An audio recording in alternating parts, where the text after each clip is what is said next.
Here with Coach Saif Saud of Fortis MMA. Do you have 5 fighters on this card? 3. 3. Man, give me a heart attack, man. 5. 3. Oh, there's Miles, there's Alex, Morono, and then Austin Lingo. Austin Lingo. Yeah. It is Austin's UFC debut. Correct. How long ago did he get the word of that? Probably about 13 days ago, 14 days ago. It's been, I don't even think 2 weeks, but he was training, getting ready for a fight in LFA in March, first week of March, so he's ready to rock. So it was already well into training, so Yeah, correct. Just a quick course correction for the opponent. And that means you have 2 people here that have had some sort of change on pretty short notice. Yeah. Obviously, Alex's opponent changed about 2 weeks out. How much adjustment is even possible when you're that close to the finish line? Well, the thing is, if the athlete is balanced, then you don't have to worry, right? I always tell them, have as many tools as you can on your tool belt.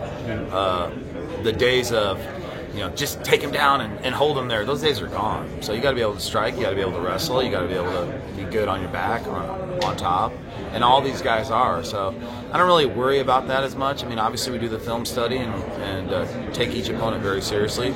We tweak it, we adjust it, but I think that the guys being balanced to begin with is really the key factor.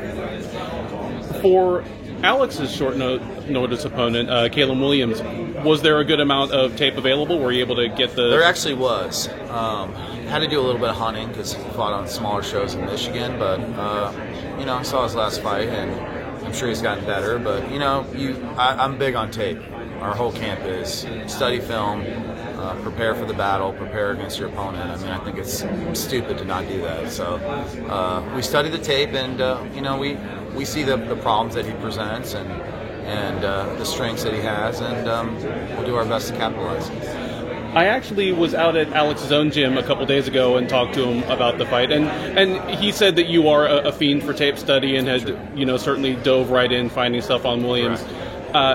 He also said that he switched over to splitting his camps at Fortis right leading into the 3-fight win streak that he's on, that he hopes to extend into 4. And I mean, frankly, credit to you. He said that even as somebody who owns a gym and trains people, you introduce him to a different level of preparation. Like, how does that make you feel to hear like a black belt owner of a Gracie Academy say that about you? I mean, it's great. I mean, the whole goal is to win. And when you have 15 fighters in the UFC and you're here all the time and you're constantly got your eyes on this level and on this stage, I mean, it's exposure, right? I tell the kids, you would have to do this full time for 10 years for us to sit down and have a conversation. My eyes are seeing it all the time, right? So, and as well as I do, I mean, you see it different from outside than you do inside. So giving them that extra push, the extra detail. We have Jeff Neal at 170.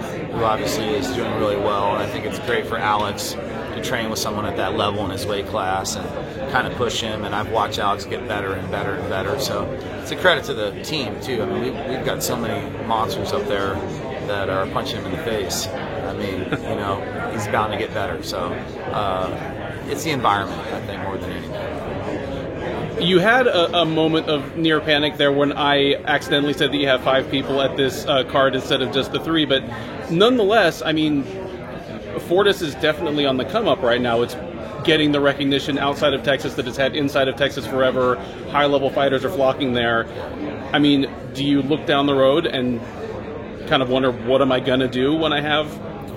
No, I mean, man, you better not look too far down the road or you'll get hit with a left hook and go to sleep. I mean, we got to focus on what we got, Saturday, and the next Saturday we have another fight, and we got Uriah getting ready to fight Jacare. We've got Ryan Spann getting ready to fight over in London. So, and we're just focused on the next fight. I mean, on to Cincinnati, as Bill Belichick would say. I mean, you can't get too fixated on what could happen or what's not going to happen. And as far as accepting like new fighters, we're not really looking to add any fighters. We've got a lot of fighters streaking right now, and we're going to focus on them. I mean, 15 fighters fight 3 times a year. That's a lot of fights in itself. I think we had 25 or 26 fights or something like that last year in the UFC. So we just got to keep our heads down and keep winning and get some belts.